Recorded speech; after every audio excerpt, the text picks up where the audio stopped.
Assalamualaikum warahmatullahi wabarakatuh.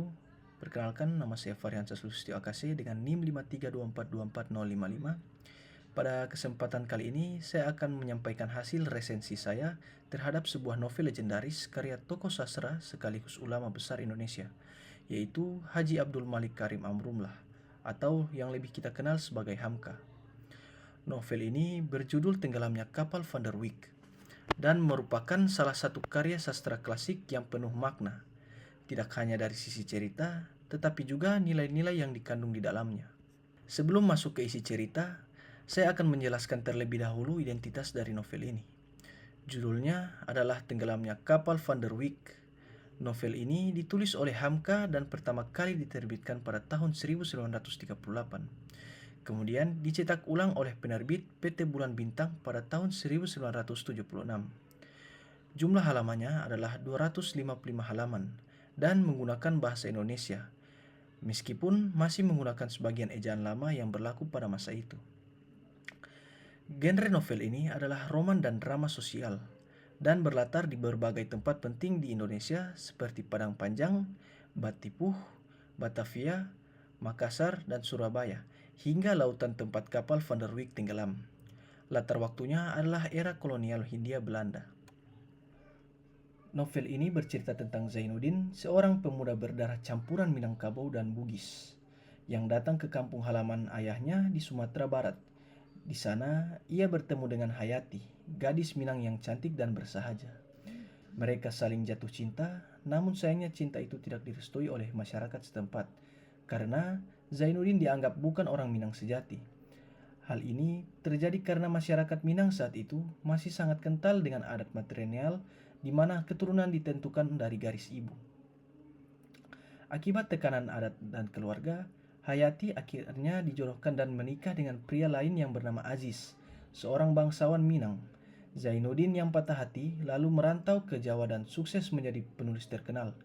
Bertahun-tahun kemudian, Hayati mengalami kehidupan rumah tangga yang tidak bahagia dan ingin kembali kepada Zainuddin. Namun, dalam perjalanan pulang, kapal Van der Wijk yang ia tumpangi mengalami kecelakaan dan tenggelam. Hayati meninggal dunia dan Zainuddin hanya bisa menerima kenyataan dengan lapang dada. Novel ini memiliki banyak kelebihan. Pertama, alur ceritanya sangat kuat dan menyentuh. Kita sebagai pembaca benar-benar bisa merasakan bagaimana beratnya perjuangan Zainuddin dalam menghadapi adat, cinta, dan nasib hidupnya. Cerita ini bukan hanya tentang cinta yang gagal, tetapi juga tentang perjuangan manusia dalam menghadapi ketidakadilan sosial. Kelebihan lainnya terletak pada gaya bahasa Hamka yang sangat puitis, indah, dan penuh dengan makna.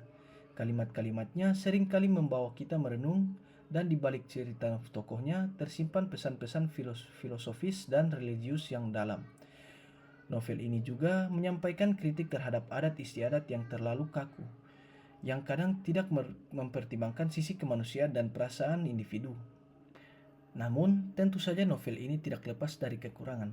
Salah satu hal yang bisa menjadi hambatan bagi pembaca zaman sekarang adalah bahasa yang digunakan cukup klasik. Banyak istilah atau struktur kalimat yang mungkin terasa kaku atau asing, terutama bagi pembaca muda yang belum terbiasa dengan ejaan lama.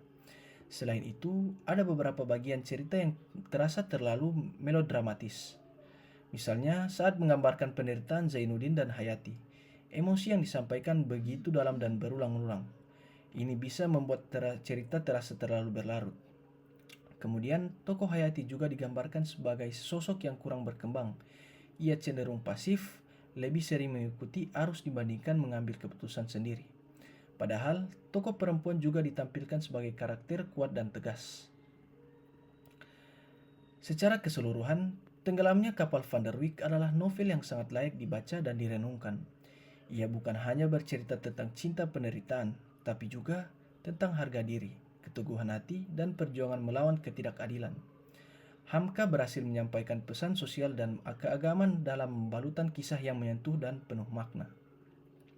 Novel ini membuktikan bahwa sastra Indonesia memiliki kekuatan untuk mengangkat persoalan sosial sekaligus mengunggah perasaan pembacanya. Karena itu, meskipun ada beberapa kekurangan dalam gaya bahasa atau penggambaran tokoh, nilai-nilai luhur yang ditanamkan tetap menjadikan novel ini abadi dan relevan hingga hari ini. Saya menyarankan kepada teman-teman semua, khususnya saya suka cerita berlatar budaya dan nilai-nilai kehidupan, untuk membaca novel ini dengan hati yang terbuka. Jangan hanya melihat cerita cintanya, tetapi cobalah menyelami konflik sosial dan pesan moral yang disampaikan. Bacalah perlahan-lahan, nikmati gaya bahasa Hamka, dan resapi nilai-nilainya. Dengan membaca karya ini, kita bisa belajar banyak tentang kehidupan adat, cinta, perjuangan, hingga arti keikhlasan. Semua bacaan yang bukan hanya menghibur, tetapi juga memperkaya jiwa.